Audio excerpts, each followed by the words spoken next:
All right, well, we're back. It's been a week. We were sitting in Minneapolis. Did drop a few new videos this week as well, if you want to check those out. Today I dropped Jimmy Hoffa, one of the most popular missing persons cases. I know that his death was deemed back in 1983, but they still haven't found the body, so it's still kind of a case that gets a lot of attention. Typically, I don't go for cases like that, but I figured in this case I wanted to just try something different for this week, so that video did drop today. We're going to talk a lot about the Idaho murders today. I queued up some videos just so that way you guys could see some of the things that I've been seeing. I've been kind of posting on some of the message boards and whatnot, and it's been kind of crazy, some of the things that we've been seeing. I'll kind of run you down through a few things before I jump into some of these videos. But, the first one I was talking just a little bit about the vape guy. Kind of had some weird conversations. Now, by no means did I think he had anything to do with it, but it was just kind of weird. So I'll do a little bit of a recap first. We're 5 weeks into this and there is no person of interest. There's no suspects or anything like that we've heard about yet. Doesn't mean that the police or authorities don't have something, but we haven't heard anything, right? A lot of theories out there, obviously. There's a lot of complaints from the authorities as well that there's a lot of internet sleuths that are making things up. I've got a passion for true crime, and a lot of that I don't think is necessarily making things up, but just having an opinion, right? Just thinking like what really happened, what are some of the theories that we come up with. So one of the things I'll try to do is not accuse anybody, but just kind of put my thoughts behind it. So obviously the first one was the hoodie guy, so Jack S, or I think it's Jack H. I think it's Harlow or Charlo is what his last name is, but essentially we called him Hoodie Guy. In my last live stream, I didn't think that he was the one to do it. I think he was just kind of hanging around. Was it possible? Yeah. I mean, he does kind of go the opposite way at the end of that video, and it kind of plays into the video I'm going to play for you folks right here, the food truck guy.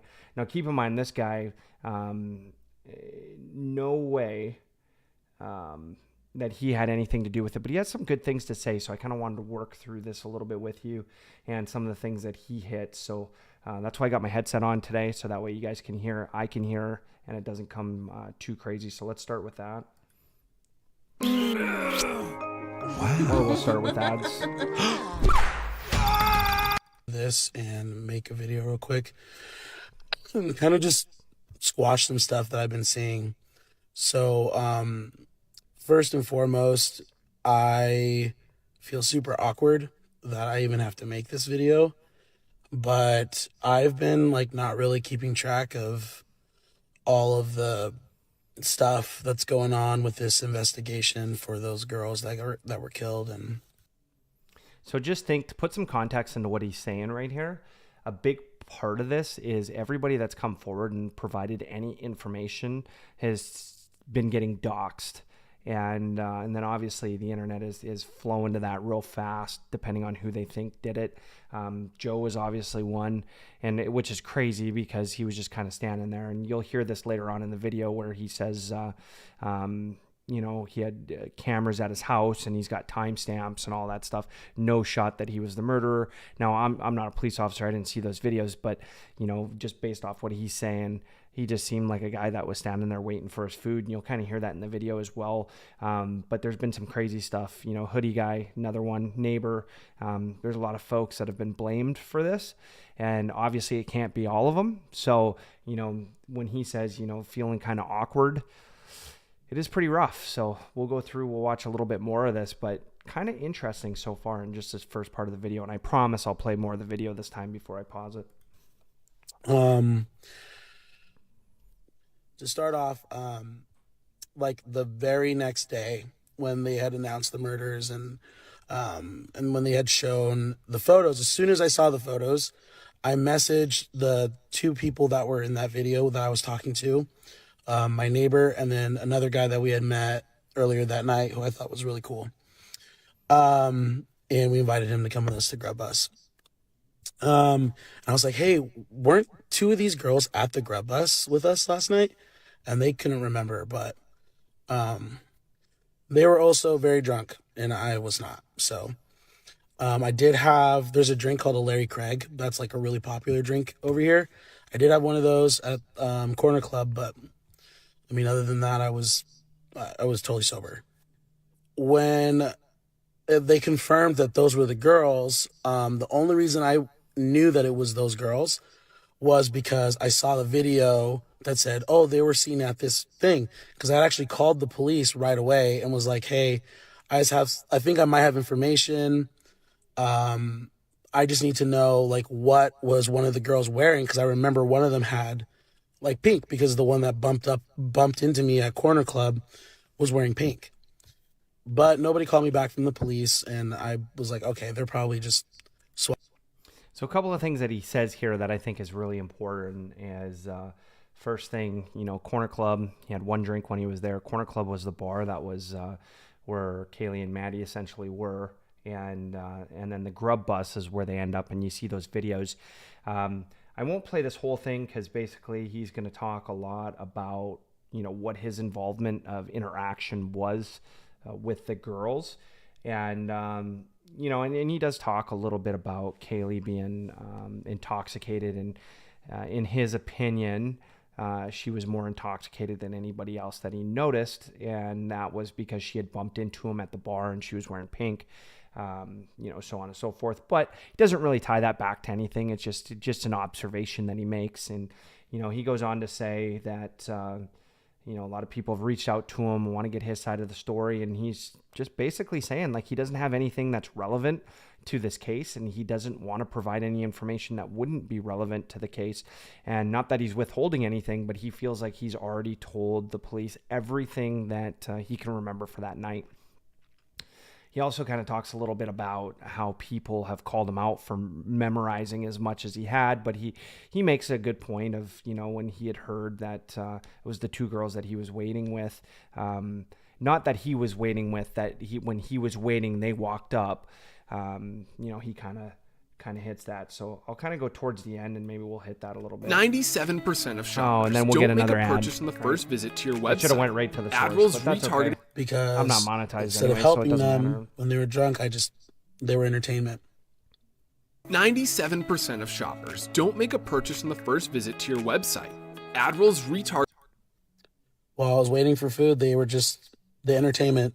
They were just the drunk people that everybody laughs at, And it's sad, and some people think that's disrespectful. I mean, it was what was happening. They were drunk.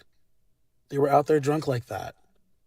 And one of my toxic traits is that I take on the weight of everything that's going on around me.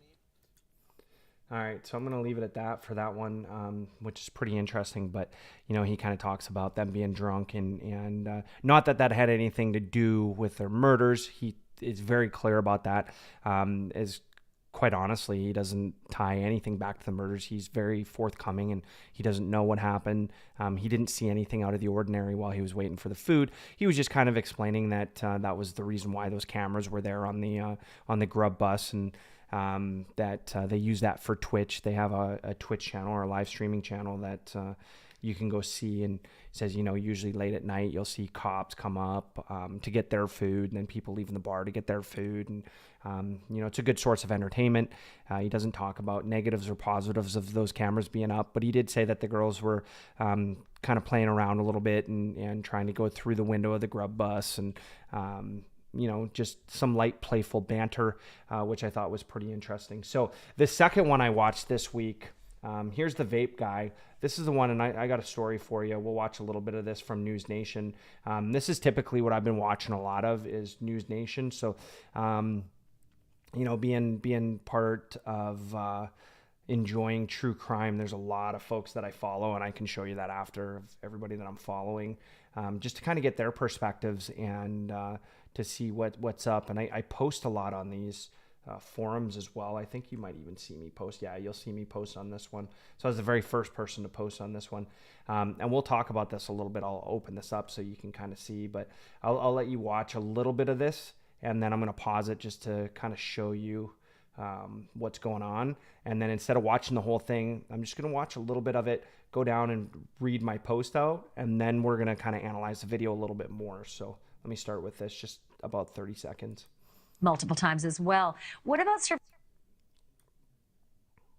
but I want to start with that story confirming that Kaylee had a stalker. So take me to that whole situation with the business in town and what you found out. Yeah, this was interesting, Ashley, and we didn't expect it. We went to this vape shop in downtown Moscow looking for surveillance video. I mean, we've been going all over the place just trying to get any new information. And the manager actually knew Kaylee and Maddie. They had been there 6 or 7 times. And then he had a lot to say about the potential of this stalker. Listen to what he told me. So I'm going to stop it right there. And here's why. There's a lot going on in this one. Now, let me start off with, by no means did I think that this gentleman that's coming up has anything to do with the case. He's just a little, I don't know if it's weird or I don't know what you would call it.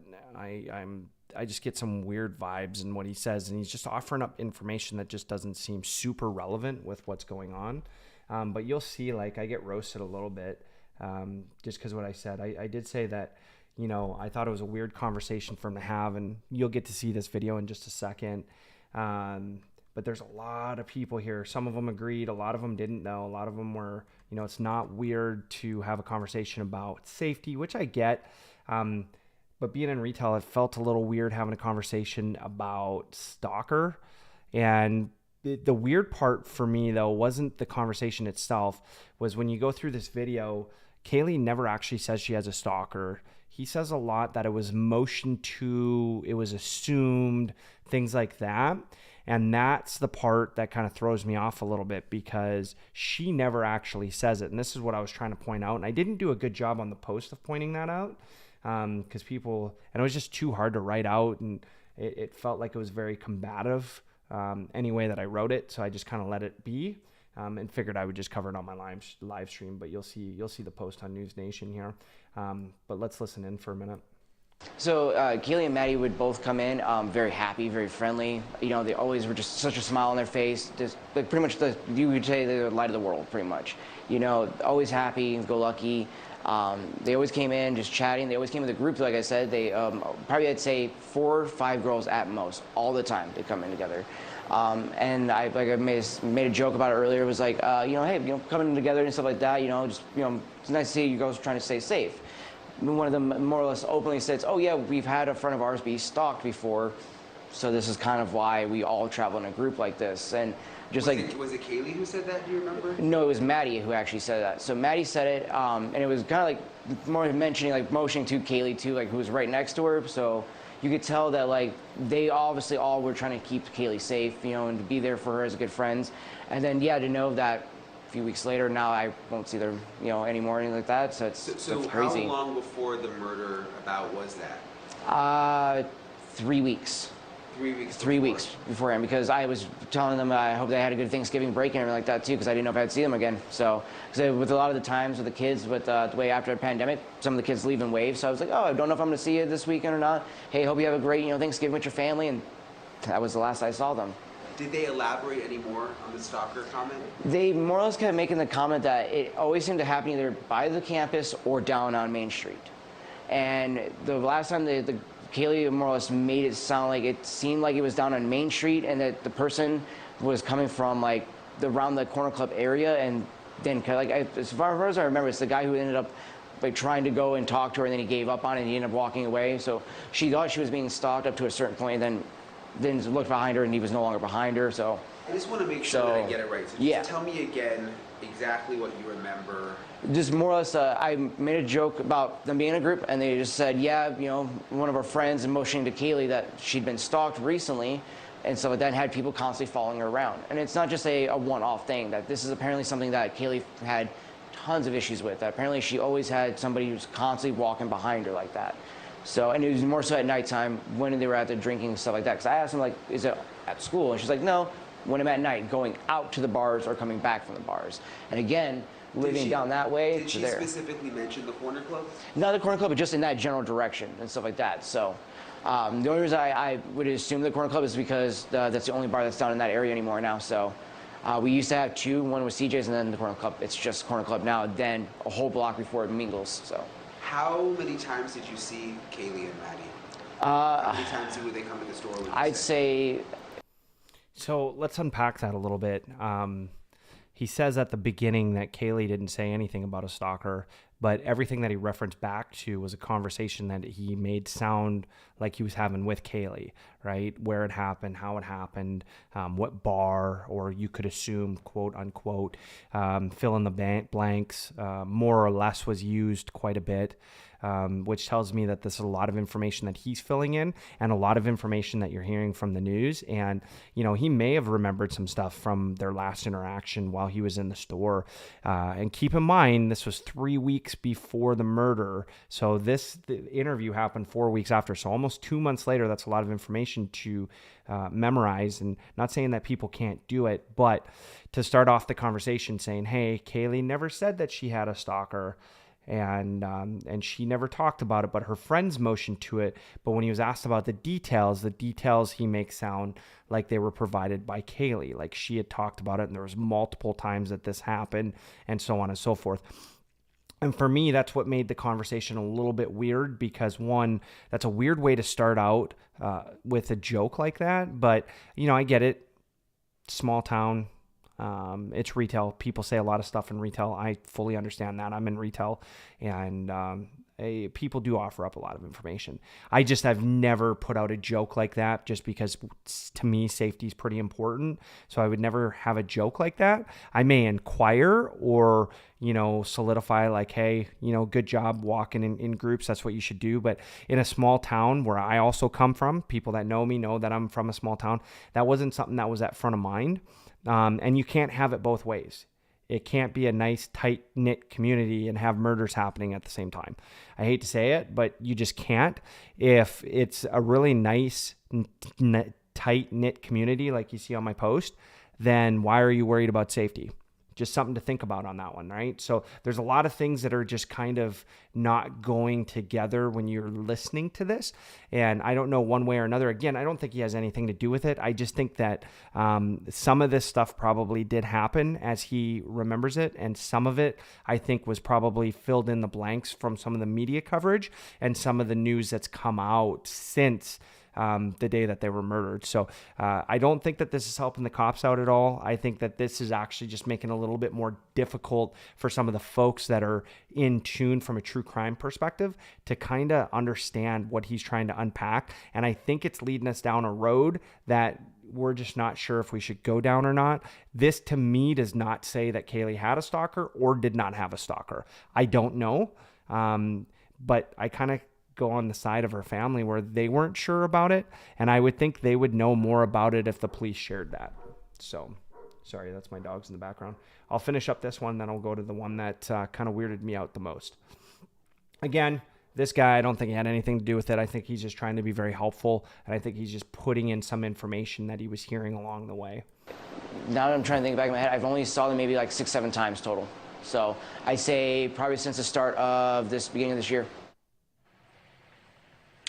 So we know that police have looked into the possibility of there being a stalker. Latest we know from police is that they've never found anything to corroborate there actually being a stalker. They looked into an incident, Ashley, you might remember, from mid-October from a business downtown, and said there was nothing there that they could figure out that it was actually a stalking incident. We're not sure if that's the same incident that Kaylee and Maddie were talking to the vape shop manager about, but certainly interesting to hear him say that. Yeah, so that's that one. I think that that one's kind of a little interesting. Hopefully I got this one queued up a little bit better. So this is their neighbor. This is the one that throws me off a little bit. And this neighbor's been very inconsistent from the beginning. Now, again, I don't know if he would have anything to do with it, and I'm not accusing him of anything. I legitimately don't know.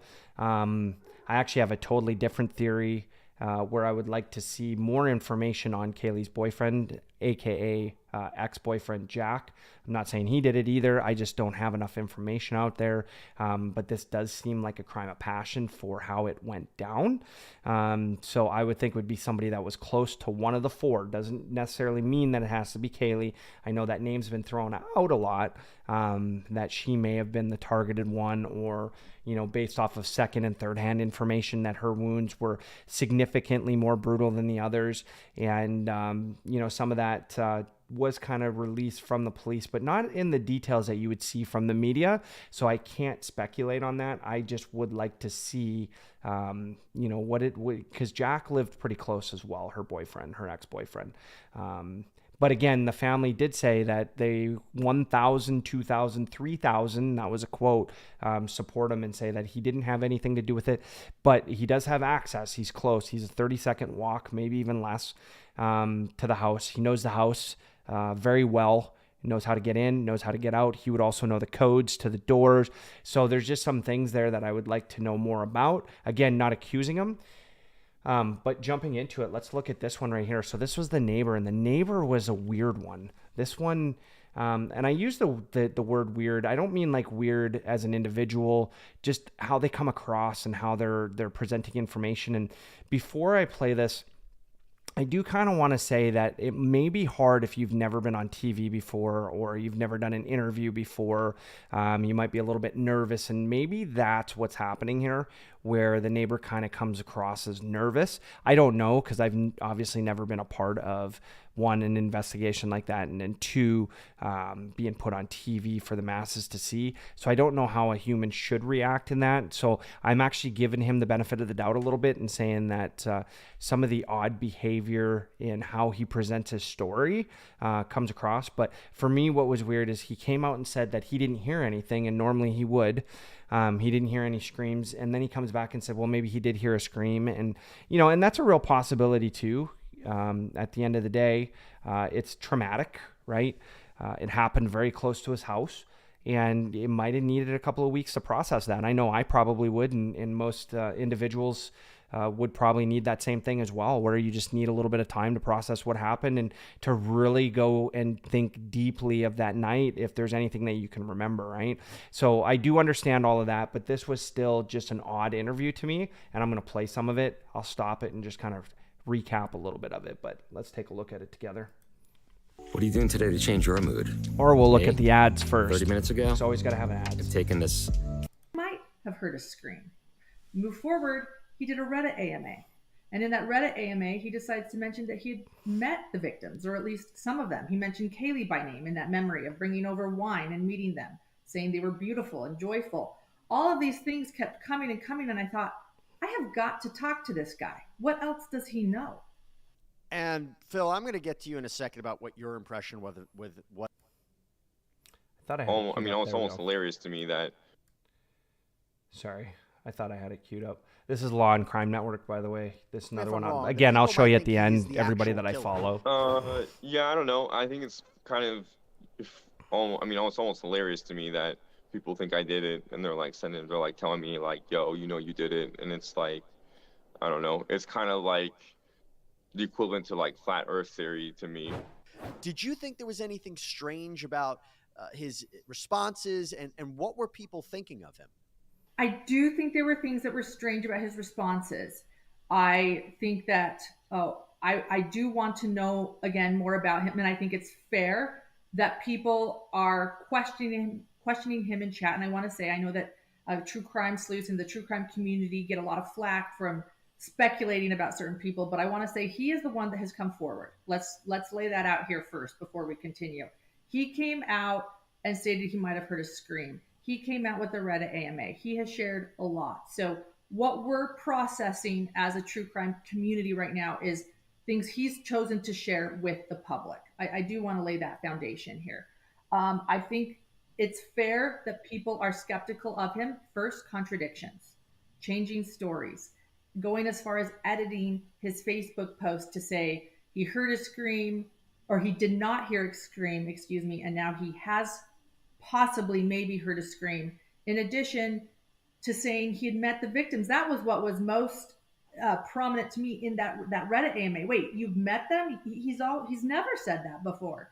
And then I thought it was interesting that he then said he couldn't remember all of their names in this long Reddit thread, and then referred to Ethan as the boyfriend, her boyfriend. It was the way he said it in the Reddit AMA. Yeah, so if you listen through to that, so there's a couple of things. This is why I love Law and Crime Network. It's just, they hit so much stuff, a lot of like guerrilla type storytelling or investigation, and they do a fantastic job. So if you're not following, definitely follow them. But she says a couple of things. So that neighbor comes out. I don't put a lot of stock into him meeting his neighbors. That's not abnormal to me. I've met my neighbors around my house quite a few times. Didn't hang out with them or anything, but I do see them from time to time, and when they're out, we're cordial, we'll talk. Or on Halloween, we were sitting out on the lawn together for an hour and a half. So that stuff doesn't seem abnormal to me. The contradictory statement where he said he didn't hear anything and then he did, I think, is what kind of puts him out there. Again, I don't think this guy did anything, but I also think, again, going back to like Kaylee's ex-boyfriend, I would like to know more information. And I think that's just, obviously we want more information. I think the authorities probably know a lot more than we do. Obviously, they've got a lot more evidence. What was it? 113 pieces of evidence that they have currently that they're working on putting a puzzle piece together. And I'm sure that they've had these conversations with all the people that we've seen today. And, some of them might still be open. Some of them might not be cleared, even though they said that they're cleared. Now, I would say that I was watching on a forum, and I can't remember if it was News Nation or if it was Law and Crime, but one of the forum posts literally said that that would be kind of crappy if the police were doing that, because then they would know a known killer's on the loose.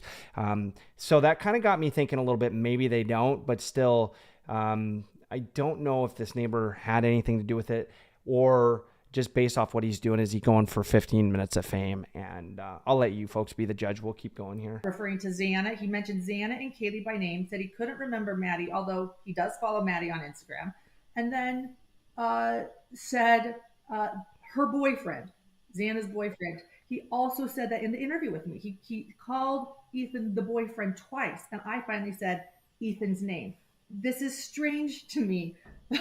For someone that lives next door to these victims, we all know their names and you don't? Like, what's going on here?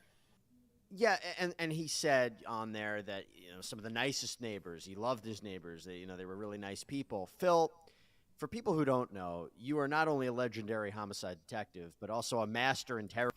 Yeah, so we'll stop on that one. I kind of wanted to get back, see what he says right here. I think it's pretty natural and normal for people to say how nice somebody was, especially when they passed. So that doesn't really set me off too much. But what I would say, if you go look at cases in the past, there a lot of times when something like this happens, especially if it ends up being like a serial killer, and I don't think that this is the case, although it would qualify with 4 people dying, they want to be a part of the case again. So they do interviews and things like that. That's not always the case, but that is one possible scenario. So, that's part of the reason why we're watching some of the videos today, is to say like, hey, maybe somebody did have something to do with it. On the other side of it, though, I want to make sure that we're careful that we're not accusing anybody, because this case is really bringing forward a lot of doxing, and we just don't want to do that, right? So I do have my suspicions, and I'm going to keep those ones to myself. But at the same time, I think some of this interview is on base and some of it's definitely off base. But again, I watch Law and Crime Network quite a bit, and there's a lot of good stuff here. Of course, he's on the camera and so forth and so on, because I'm not saying the total. Yeah. Kind of lost them on that one, so that's okay. We've seen that part. So a couple other things that I wanted to hit. So let's go back in, and then I'll end it there. Is I said this in the last video. So when police were really, oh look, there you go, TMZ. Police were really working hard to expand what that radius was for surveillance. And basically how you got to work it is start at the house, right? And this is essentially what they did. And they said that they did this. So, I'm not saying anything new here, but they start at the house, and that's basically the nucleus. And then they start, looking at, is there any Ring doorbells or anything at the house? And then they find or don't find. Then they go to the neighbors, and they're looking at the neighbor stuff, right? The neighbors around that radius or that nucleus, do they have surveillance? And then they're going to go look at all of those. And then they keep going out. So it's not surprising that they're getting halfway across town to the liquor store, because they've got to keep making their radius bigger and bigger based off what they found. So that tells me that they are working really hard, especially if they're that far away. And now they're starting to get some hits on this white Hyundai Elantra. Now, the crazy thing is, it might not be the same car that was in the neighborhood that night, because, they come out and say there's a lot. There was like 17,000 that they were able to ping that were tied back to that town somehow. And I think that's kind of high. I think they might have meant 1,700 with all the students coming in. But either way, that's a lot of cars that they got to figure. And if there's that many cars that they've got to, try to narrow down, then that means there was probably multiple cars, multiple white Hyundai Elantras that were driving around that night. So who knows if it's the same one or not, but they are doing their jobs by making that radius a little bit bigger as they go out, just to try to work on, seeing, is there anything that's out of normal. A couple other things that popped up that I hit last time was, the fraternity kids coming out. They even made a post saying, hey, they had zero to do with the Idaho 4 murders. I agree with that 100%. I don't think that the fraternity had anything to do with it. I know some of the videos that come up, you'll see like 4 people walking in the background as the students, I think they were students, we'll just say frat members, which typically if you're a frat member, you're a student, but as they were being detained for underage drinking, you see the 4 that were walking and highlighted in the background. I don't think they had anything to do with it either. I know the time was pretty close, and it just, I don't know, 4 people going in, random house. They just walked by the cops. Just doesn't seem to add up. Is it possible? It definitely is possible. And I think with a case that's open like this right now, anything is possible. So, it's just interesting to see and or hear, right? So just some things to think about on that one. And then really the last thing I'm going to leave you with is that the families essentially, they're getting frustrated because there's not a lot of information on this as well. And I think that leads to a lot of speculation and a lot of theories. I know I have my own theories, but for right now, like I said, we're just going to go week by week. We'll do some live streams and really talk about some of the updated stuff. And again, leave a comment down below. What would you like to see? What would you like me to research? And what would you like me to bring to you? And I did promise that I would show you everybody that I follow, so that way you guys kind of get a good snapshot of who I'm following. So here's all my subs. So, Evil Exists. I just started following that one today, I think, and that's where one of the videos came. Crime Circus. This one was actually pretty good. I'd never seen this one before. The ones that I typically go after, so obviously News Nation, Law and Crime, which I think this is one of my favorite ones for sure. TrueCrime Daily is really good.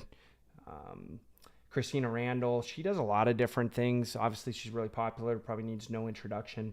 10 to Life, that's another one that's really good if it's kind of like that podcast type style video podcast, but she does pretty good. And then Unsolved No More, Bailey Sarian, Crime and Makeup, It's a Crime, Mr. Ballin. Here's a couple that are not crime related, but, still like to see. And then the Unfound Podcast channel. I haven't watched through all of this, but he did have some good stuff. So that was good. Mr. Nightmare, been around a long time. Does a lot of crime stuff. So I'm sure you guys know who that is. And then Real Crime. So all of this stuff is stuff that I watch pretty consistently and tries to help me do my videos. Now, typically, I've never used other folks' videos in mine, but again, I am not monetized, so it doesn't hurt. And it just kind of puts a little flavor to it so you know what I'm talking about. My first video was kind of asked a few questions on, what I was talking about or whatnot. So that's what I got to leave you with today. So, kind of a short stream, but we got a little bit of information out there. And again, check out the videos. I do a lot of missing and vanished, and I'll continue to do that. But for our live stream, we'll do just kind of what's going on and current in the world and see where that takes us. So with